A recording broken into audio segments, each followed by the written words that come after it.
Hey guys, so I'm coming to you to talk to you about something called interstitial cystitis. I had some questions asked about it the other day because I posted a website, and I'm a research junkie, so you know, if it gives me an opportunity to be a nerd, I'm all about it. So I have like 10 pages of notes, no big deal. Anyways, interstitial cystitis. Big word. Most people don't have a clue what it is, so they started a secondary term for it. And it's PBS, which means painful bladder syndrome, which is exactly what it is. It's awful. Anyways, I have this. It's awful. I mean, I can't tell you that enough times. Essentially, the best way to describe it is a really, really bad UTI that doesn't go away. Like, ever.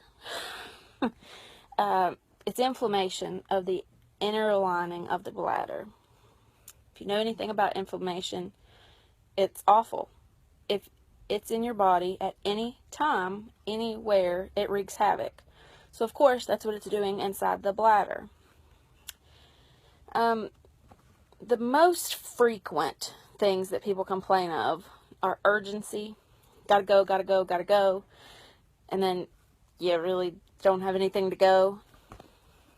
Frequency, like you just went, came back, got comfortable, you gotta go again.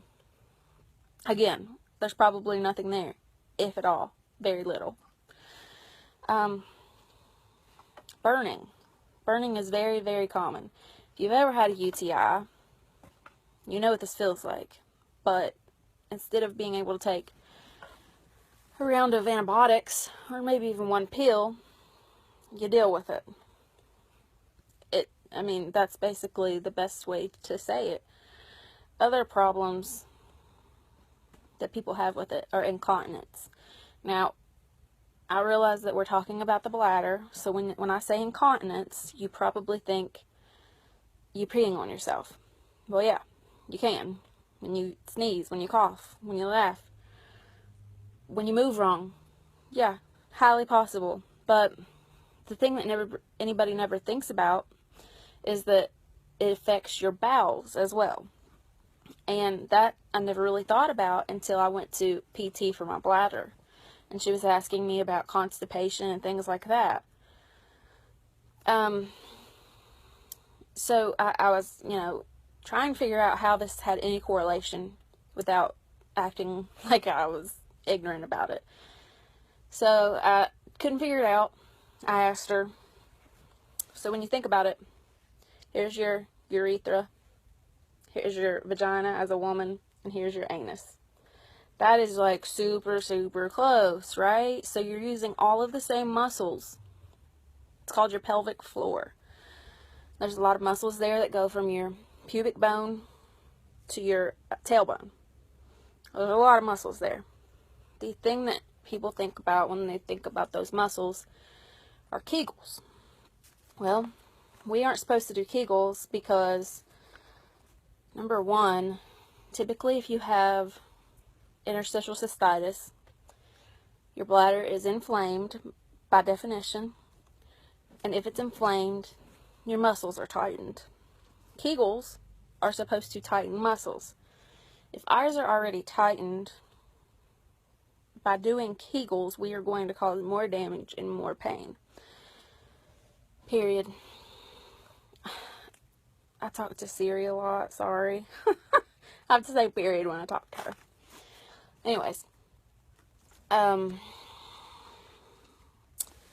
so oversensitivity of the bladder with or without inflammation. So that means you don't have to have the standard. You don't have to be the common IC patient.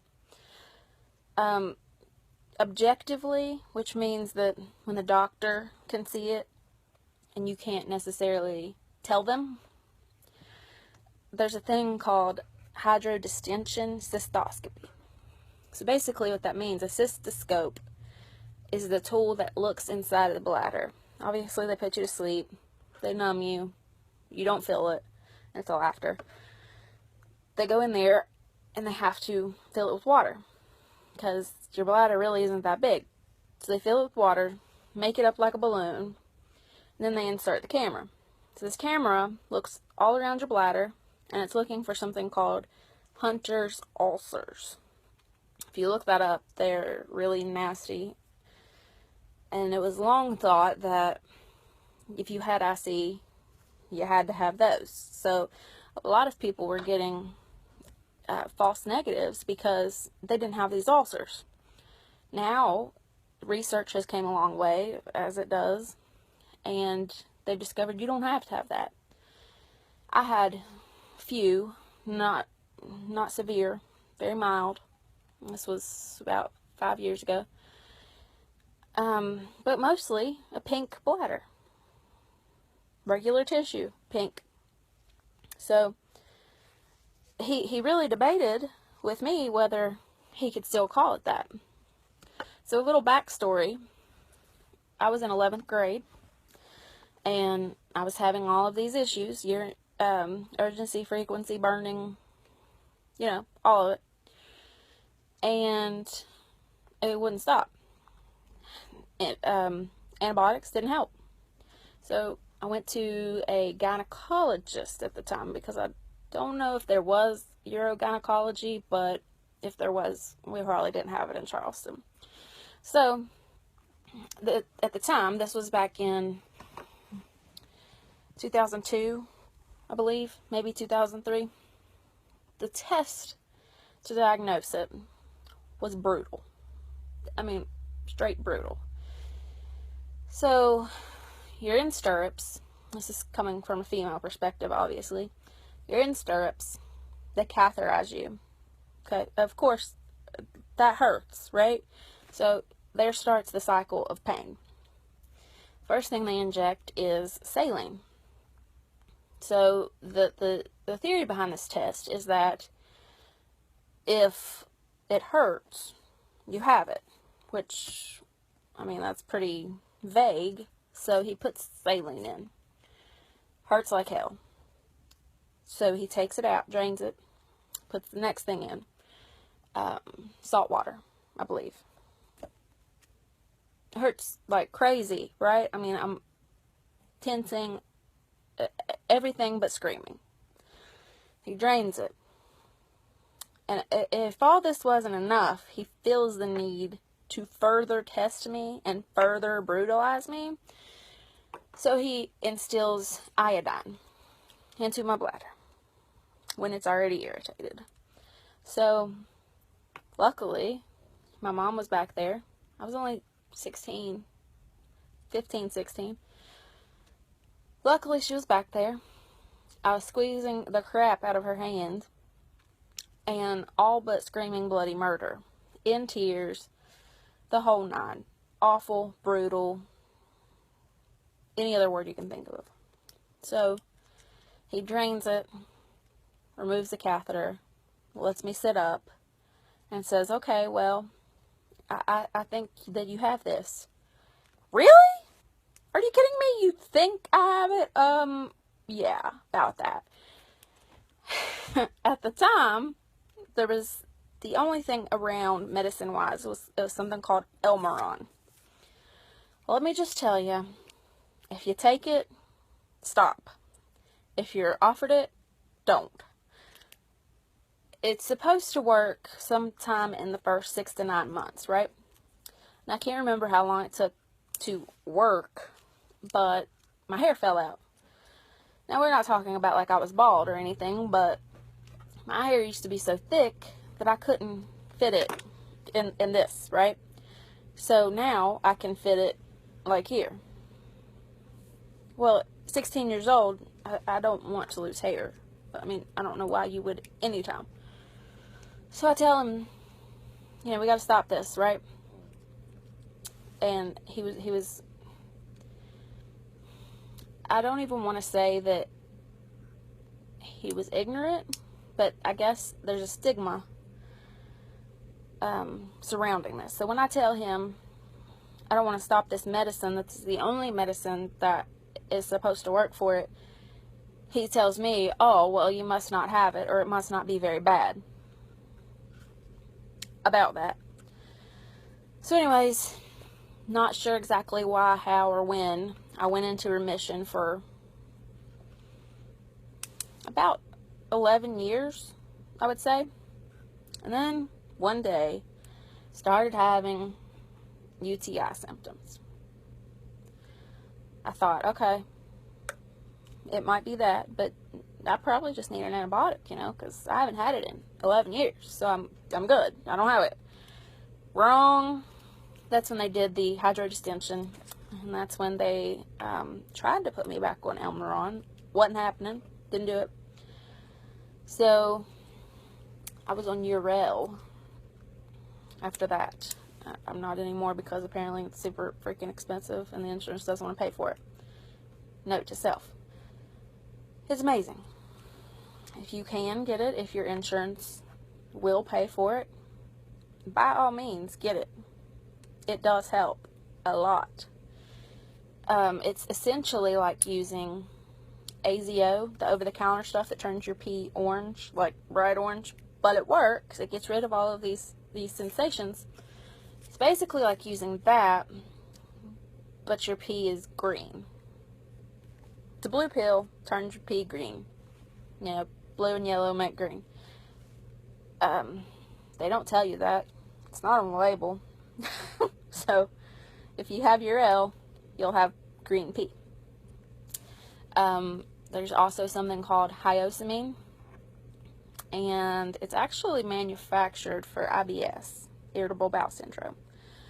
And when I tried to get it at the pharmacy, they said, oh, well, it's for IBS, not your bladder. Okay, so the thing is, what the medicine is doing, whether it's working on your bladder or your big toe, the medicine is relaxing. It's stopping the spasms that are IC, okay? It works. There's a sublingual and there's an oral. Sublingual is supposed to work quicker and better, as a rule, for any medicine, because you're not digesting it. You put it under your tongue, sublingual, under your tongue, and it dissolves. Therefore, it's going directly to the bloodstream. Should work faster, should work better. And it might, but it doesn't for me. So, anyways, that's kind of a backstory for me. A couple years ago, I'd went, not necessarily into remission, but I went to a tolerable zone.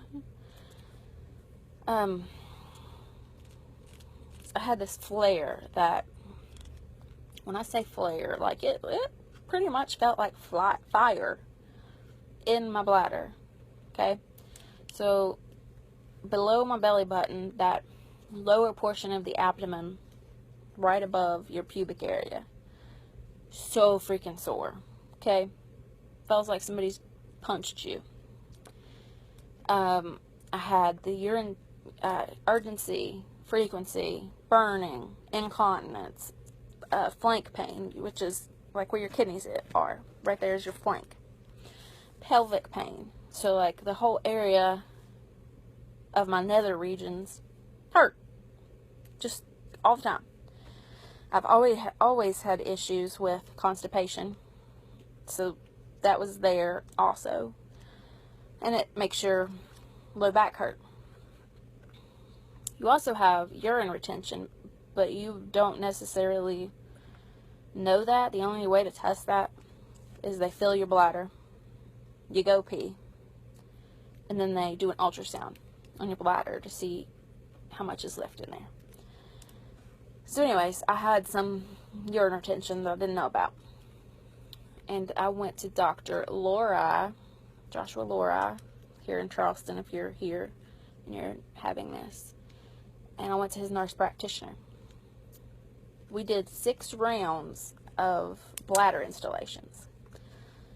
And the first one, I really thought I wasn't going to go back, because remember, my flare was completely intolerable at this point, and I have a huge pain tolerance.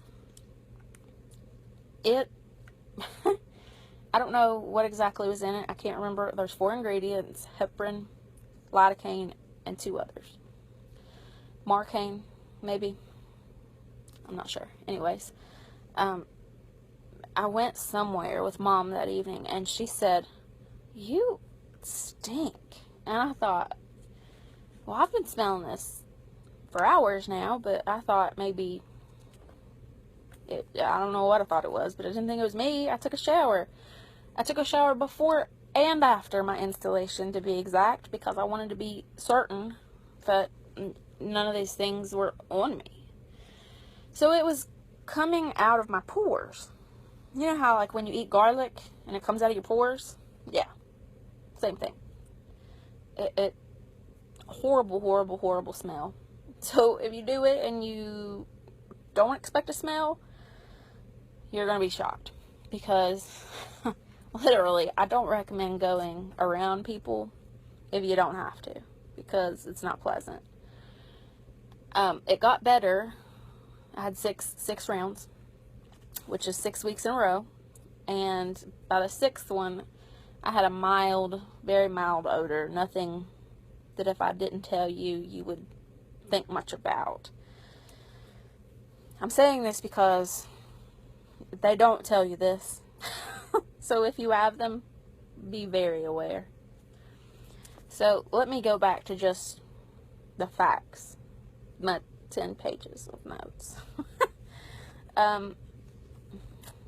So some things that also I said that affected me: pelvic pain, constipation, flank pain, urine retention, low back pain, incontinence. Now, there's some stuff that's noted in correlation, like it has a connection that makes it worse. Fibromyalgia, well, it's a nerve thing, and there's nerves all through your body, even your bladder. So it's correlated.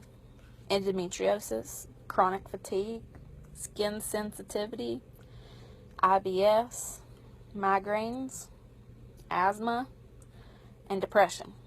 Of course, there's depression. You're in pain all the time when you pee. You have to pee. And then if you try not to pee as often, you're going to be dehydrated. And then that in turn is going to make you, when you do go pee, much, much more painful, because it's lowering the acidity in your urine. So what that means is your pH, in a perfect Zen world, should be 7, which is that of water. With us, really in anybody, but ours is just a little more agitated. It's on the acidic side. So some things that people do to raise that alkalinity is drink baking soda water. I don't know about you guys, but my gag reflex isn't something we want to talk about. So that didn't work. Another thing that people do is add apple cider vinegar to their water. It's kind of counterintuitive because you're adding acid, but somehow in the physics of the body, it works. I mean, it's not a miracle, but it works. It also can help if you put apple cider vinegar in your bath. Not a whole lot, maybe half a cup. Warm water. Soak. Not very long, just 5-10 minutes. Same goes for baking soda. You can take a baking soda bath also, and it stabilizes the acidity in the area. It's not going down orally, it's not being digested, but it's still transdermal. It's still going through your skin. So there's a couple things that quick fix doesn't last, doesn't fix it. There is no cure, okay? No cure. The etiology is unknown, meaning that we have no idea what causes it. It's thought to be genetic, meaning that you're more likely to get it if your mom had it. Who knows? Because we don't know the etiology. It can be mild to severe. It affects 5 females to every 1 male. Honestly, I think it's probably more than that, because I've heard of very few men that have it. So, I don't know, statistics. 12 to 16 million Americans are supposed to be affected. My guess is it's probably a lot more than that, because they're getting told that they have a UTI and keep getting antibiotics and keep doing the cycle, when it's probably IC. Okay, it's rare. Of course, I wouldn't have anything that wasn't rare. So it's not something that, if you complain of frequency and urgency, that the doctor's going to be like, you have interstitial cystitis. That's what it is. No, doesn't happen. 70% of the people that have interstitial cystitis also have pelvic floor dysfunction. Okay, so that's going back to the muscles, all the muscles that are from the pubic to the tailbone. All of those muscles dysfunctioning means that they're spasming and they're going crazy and they're tight, and they just don't work right? That has a lot to do with the incontinence, because you can't hold your urine if your muscles won't let you. Right? Makes sense. And there's muscles that support the bladder, and there's muscles just all around the innards. Some things that are also have similar symptoms that you might be told you have this or that. Vulvar pain syndrome. Obviously, that's a female thing. Fibromyalgia. Well, fibromyalgia is so misunderstood. It's basically a diagnosis of exclusion. You don't have this, you don't have that, you're still in pain. Fibromyalgia. Woohoo. One of the medicines that's supposed to help with fibromyalgia is also said that it could help with the IC. That's Lyrica, Neurontin, Gabapentin, same family. Treats nerve issues. I took it not for that, but it didn't help when I was taking it. So, antihistamines are also said to help. Doesn't for me. Elavil is supposed to help. Doesn't for me. It does help you sleep.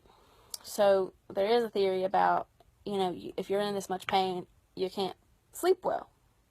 Chronic pain in general. So it's supposed to help you sleep. Antidepressants. Those are such untamed beasts, if you will, because antidepressants are used for much more than just depression. They're used for migraines and seizures and IC and a ton of other things that I can't think off the top of my head. Something you could try, certainly. One of the first steps. It's not recommended that you do narcotic or opioid use at all. It might help. It might make your symptoms a little better, but your toleration is going to go up and up and up and up. You can only get on so much, right? So why would you start anywhere near the beginning with something like that? I'm personally all about some natural methods. Okay, so trigger point injections, not really natural, that they can help, they can work. Dry needling, I really don't know too awful much about it. I don't know anybody that does it. So, acupuncture can help. That's along the natural lines. They say that exercise helps, but let's be honest. If you're in pain, do you really want to exercise?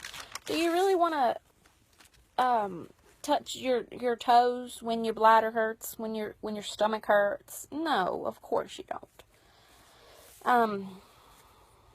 You can do supplements. There's just several different ones that have different statistics behind them. Meditation. Meditation is good for everything. It's good for your mental clarity. It's good for pain relief in general. If you can make your thoughts be where you want them to be, then you should be able to make your pain be where you want it to be. That's the theory behind it. It's hard to do. But it's supposed to work. Cold therapy. If you know me at all, you know that I always have ice packs. Love them. Cherish them. They're the best things ever, right? It helps inflammation. Above and beyond that, it just helps because it's numbing the area. Yeah, I put them on my eyes when I have migraines because they're behind my eyes. And it numbs it. Why would I not want to numb the pain? Seems fairly straightforward to me. Yoga, proper sleep, hygiene. Hygiene is actually talked about because it's thought for UTI, for females, if you wipe front, or if you wipe back to front, you're spreading bacteria. Your urethra, it still is an opening. So you can get bacteria there causing a UTI. Same premise. If you get bacteria where it's not supposed to be, there's going to be an issue. There's a whole section on painful sex. And that is actually for men or women. Obviously more women are affected, so more women are going to have issues with this. So for women, I'm not going to go too far into this. If you want, I can send you pictures of the notes of that stuff. But for the women, it's very painful. The during, after, before, I mean, it sucks, right? So there's some things that you can do about it, but mainly communication, right? One of the things it says to do is say no to pain. Well, that should be common, but a lot of times it isn't. So you need to communicate. And that isn't just about sex. That's to anybody. You know, if you can't sit in a certain position, they make something called a donut, and it's not just for hemorrhoids. It relieves the pressure in that area so that you're not exasperating the pain. Okay? So if you're not sitting right, you know, you're grouchy, people are going to know. So it's easier if you just communicate. Plus, you need to tell your doctor all of this. Again, communication, right? The pain, if you do not get it taken care of or treated or however you would like to come about that, pain and the symptoms can and probably will progress, get worse. The abdomen pain, this is just some of the stuff that it talks about here that can happen. Not like urgency, frequency, but like things that aren't quite as common, but when you hear them, it's kind of like an aha moment. So your abdomen pain is referred pain, and it usually goes to your low back. It can also go down and through your thighs. It can even go as far as your toes in extreme flares, which in extreme flares, your eyelashes hurt. I mean, your eyelashes hurt. It can be intermittent or episodic, meaning it's not constant, but it comes and goes. Most of the time for me, it's constant. If you have a full bladder, it hurts more because all of your muscles that aren't working properly are trying to work properly under a stressed environment. So, you know, when you tell kids, don't wait until you have to pee really bad, same for you. You need to go pee as soon as you know you need to pee. I mean, that should be common sense, but a lot of us don't do that, especially if you're at work, if you're working on something, if you're interested in something. It happens. Okay? Flares can be worse before menstruation. Everything is. Before, during, and after sex. And during allergy season. That's kind of a double whammy for that antihistamine, if you will. Overactive bladder. People have been put on, I can't remember the name of the medicine now, but it's an overactive bladder. You know, you see it on TV. Oh boy, if you have to pee a lot, you don't want to interrupt your life, here's the medicine. People get put on that and don't have overactive bladder. They just have IC. I mean, I guess it can help with that, but it's not going to help the inflammation. It's not going to help the burning, most likely. It might. Not like it should.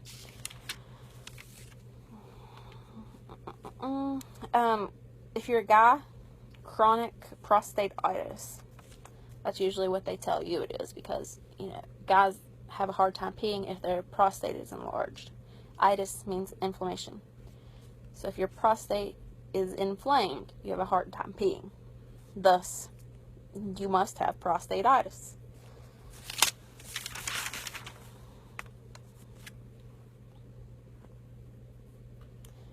It's thought the SI joints and the hip, if they're misaligned, then it can create more pressure.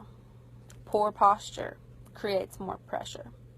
Stress, that causes pressure everywhere, right? Stress can kill you. Irritable bowel syndrome, if you're constipated, you're obviously going to be having more pressure. I mean, common sense, you know. Multidisciplinary doctors. So, you could be sent to a psychiatrist because your bladder can't hurt, right? Yeah, it can. Promise. So, mainly you're going to be going to the urologist. Maybe the neurologist, because there is nerves that are firing incorrectly. Your PCP, if he's good, he might know enough to treat you, but I would go with a specialist, because obviously they spent a lot more time doing that. So PT, Dr. Lori, you know, I was asking him, picking his brain, what can we do that's not medicine? And he said, you can have hydrodistensions up to every 3 months. No. No. I'm 31. What happens? Let's just say that they work. Let's just say that I have them every 3 months. Okay? What happens when I'm 40? When I'm 50? When I'm 60?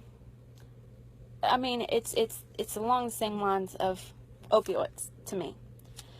You can only stretch your bladder so far. I mean, it's a balloon. If you put too much air in a balloon, it's going to pop. If you have a bladder that you're stretching and manipulating often, that's not good, especially if you have a connective tissue disorder like I do, that my tissues aren't strong as it is. So I said no, absolutely not. He said, well, you know, something I can tell you that's not very common is PT. And I gave him this, what? PT. And he said, I'll be honest, I've never had anyone go, because everyone's told me it's really awkward and weird to go to PT for your vagina. I mean, yeah, you're basically going for your vagina. It happens. And I'm going to tell you what, if you're in a bad enough flare, and if you're hurting bad enough, you could care less. Honestly, you could care less. So in PT, they can do exercises like to send you home with. That's mainly what we did, and I ended up having a hip flare so bad that I was crying, trying to continue, because I thought, okay, if I don't do these exercises, my bladder's not going to get better. Long story short, I didn't finish PT because my hip took precedence. So some of the home workouts are bridges, donkey kicks, sitting on a ball to improve your balance, sitting on a ball and squeezing another ball between your knees, rolling back and forth on a ball, planks. I don't remember the name of it, but essentially you're laying on your back and you're bringing your belly button inward, almost like sucking in your stomach to your back. I don't know. I didn't like that one. It didn't do anything for me. Clamshells. If you have hip pain, don't do them. Just take my advice. Don't do them. They are so painful. They are said to work, but they're so painful. Basically, if you think about it, you're trying to strengthen all of these muscles. So your main areas of emphasis are your core and your glutes, because those are the muscles that can take the load off of your pelvic floor muscles if they're agile enough, if you will. So anything that works that is going to help you. It's going to help refer pain. The pain has more places to go, then it can't be as excruciating in one point, in essence.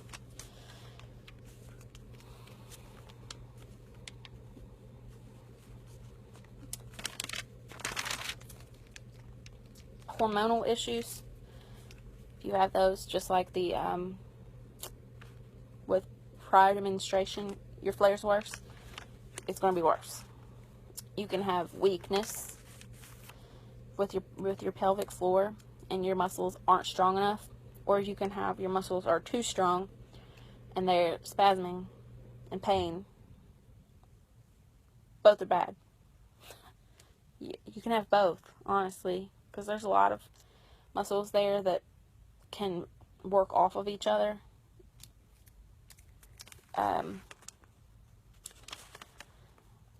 I was actually reading something about aloe vera helping, and that kind of piqued my interest as a natural treatment. But it was talking about condensed in a pill version. You take 6 a day. They lost me there. But some things that I did write down. Aloe vera helps to absorb the nutrients in your food and supplements, especially vitamin C, B12, and E. Just fun knowledge if you ever need to know that. If you do take aloe vera, don't do the liquid version, because the preservatives that they're using to ship it to you so that it doesn't go bad is crazy high in acid, or absorbic acid is usually the preservative, and it's horrible for you because your bladder is already in an acidic state and you're furthering that. Don't do it. Aloe can also be used as a laxative, so I'm not sure, but maybe it's with the probiotics and all of that stuff, if you do want to try it. Laying flat. When you're laying flat on your back, I'm going to get a little nerdy on you, your autonomic nervous system is relaxed. Basically, what that means is your nerves are not firing and sending pain signals. Okay? When you're standing, gravity is this lovely thing that hates us. In a normal person, the output of nerve signals doubles when you're standing versus laying down. For us, it quadruples. So you're going to have a lot more pain when you're standing because things are pulling down. Now the thought is, if you strengthen those muscles, it's not going to pull down as much and it's not going to hurt as much. Good luck. There's also a theory, it's not your actual bladder hurting, it's the part of your brain that tells your bladder that it's hurting. Not sure how I feel about that. I'm not exactly that nerdy, but maybe. I don't know. A quote that I really liked was, "Pain is not in our brains. Pain is not in our bodies. But pain is in our lives." So true. So very true. In the 1990s, 20% of people diagnosed with IC committed suicide. They didn't know what it was. They didn't know why you hurt. They didn't know how you hurt. They didn't know how to help you or how to empathize with you, because you're probably just crazy, right? Your bladder doesn't hurt. 20%. Think about that.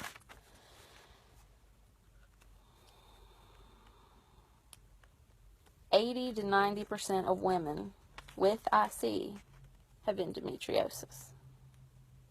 It's a lot of people. And that area is not that large. If you have endometriosis, you're having adhesions to most of the organs near it, near your uterus. Highly likely that's going to be on your bladder. Another diagnostic test that there is called a pinprick test. It's probably the easiest one, but I don't know how likely they are to just do that and say, "Oh boy, you have IC." Basically what it is, you're in stirrups. They touch the inside of your upper thigh and compare that feeling to the feeling when they touch your clitoris, your vulva, and the exterior of your anus. Now, one of two things can happen. Either you feel the thigh prick a lot more vividly, and your other parts are kind of on mute, or you feel these with an accentuated, horrible pain, and that was kind of a mute feeling after you experienced this. Okay? Another reason it's probably not the best diagnostic tool. They can inject steroids and local anesthetics around the nerves. For us females, probably around all the openings. They can do decompression of nerves. I don't know, not something that I would do. With the installations, my notes say that 6 to 8 visits is what you would need to work. Pain management, we already talked about. But for PT, I talked about the external stuff. This is where the doctor thought that people thought it was weird. Internal PT. So not every PT can do this, nor will they. Essentially what they're doing, putting their hand, fingers, whatever, inside of you. Now, a trigger point is like a ball of pain, a ball of tightness, okay? So they're putting their hand, finger, whatever, on this ball of pain and rubbing forcefully in a circular motion. Essentially, the point is to break that. You break that, no more pain. Kind of like a knot in your neck, if you will, but it's internal.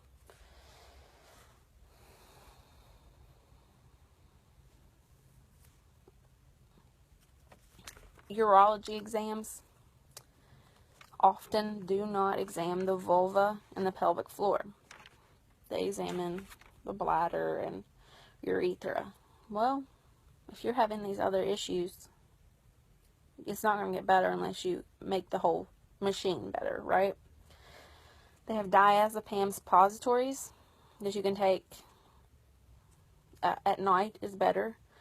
And you can do those vaginally or rectally. So a man can also do those. I'm thinking probably lastly, there's something called the IC diet. Okay? If you have migraines, let's say, you have the option, the recommendation of making a food log. Said food log, excuse me, you write down everything you eat, everything you drink, everything you put in your mouth. The reason for this is when you write down, hey, I had enchiladas with jalapenos. Well, the enchiladas is with tomatoes, which is acidic. Jalapenos is spicy. Both are really, really bad triggers. The most common triggers are coffee, tea. Tea for me is horrid.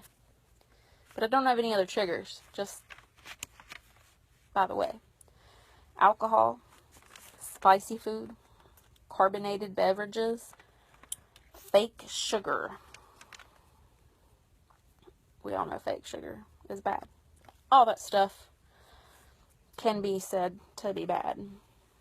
I mean, spicy food jacks with your digestive system also. But it's supposed to have metabolism benefits. So, damned if you do, damned if you don't. Right? So, you write down all this stuff. You write down if you had a flare, when you had a flare, how you had a flare, everything about the flare. Meaning, as far as a little bit of pain to, I'm going to cry. Write it down. You take this log with you. Well, I mean, you could do it yourself if you're a nerd like me and you want to analyze everything like me. But essentially, you take it to your doctor and you say, okay, look, jalapenos and tomatoes kill me, but I can eat oranges. Okay? So that means you need to stay away from jalapenos and tomatoes. Most people don't, because it's very limiting. We can even have malnourishment, because if you have this huge range of triggers and you limit them all, you are limiting a lot of food. Thankfully, mine's tea. The only thing is tea. So, I love tea, but I don't drink it hardly ever. The other thing is avoiding log. Voiding meaning urination. So what you need to do with that is, you can make a chart, you can make a graph, depends on how nerdy you want to be. But you want to make a log. The best way to do it is to tape this piece of paper of whatever sort that you pick to the bathroom wall. Every time you pee, and I'm not even this dedicated, it is very hard to do. Every time you pee, you want to look at the color, you want to look at the clarity, you want to look at the amount, if that's possible. You want to note if there was any type of symptoms. You want to note the time. You want to note if something made you get there faster. You also, big one, you want to note if there's incontinence. If there's any liquid or stool in your underwear, you need to write it down, because that's not normal. Okay? If you're getting up 2-3+ times a night, that's not normal. You're interrupting your sleep. You're not getting beneficial sleep if you're up and down. It's stressful on your body. It's not normal. Now, I say all this, and yet I can tell you that right now I'm almost ready for more installations. It's not something that is completely controllable. You can get better. I went into remission for 11 years. I would love to know how I went into remission for 11 years, because I'd love to be in remission. Would love to. Honestly, I hope that if you're reading, or not reading, I'm sorry, if you're watching this and you're making notes, whatever, you get to your doctor, I really hope that you test negative. For your sake, I really, really, really hope you do.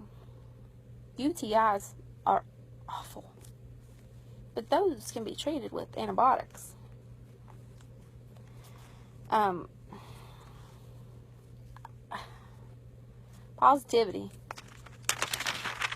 Positivity is great for a lot of different things. I mean, it's really difficult to think about how you're grateful because your pee hurts and you have to do it every 5 minutes when just a couple trickles come out. It's really hard. But eating broccoli is really hard. So, there's a quote that I like to use. Convenience and, well, about that. Sorry, I had a complete mind blank. Basically, it's choose your hard.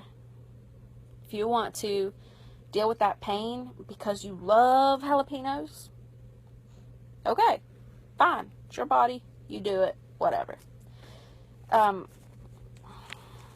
I mean, it depends on the severity, to be completely honest with you, whether I would give up things that I love for pain. If you're having a huge flare, you would eat crackers all day if you had to. Sorry, battery's dying. So anyways, I've talked enough. You probably already have your phone off by now. The Interstitial Cystitis Association, ICA. Good information if you want to go to that. There's also a book, Healing Pelvic Pain. I haven't read it, obviously, but I don't read. I listen to podcasts. There are podcasts, whatever. I mean, I don't know what it is if you don't use iPhones, but there is information out there. I'm hoping that I've shed some light, that maybe my story can help you, hopefully, because I truly believe that, I mean, I'm okay with going through struggles, you know. It is what it is. You deal with it, you move on. I'm okay with that. I just hope that my struggles and my experience teaches you, helps you, because that's why I'm here. That's why I have this page. That's why I post every single day. I want my life to be an example for you. Be it through pain, be it through examples, positivity, the way I deal with having a really bad day.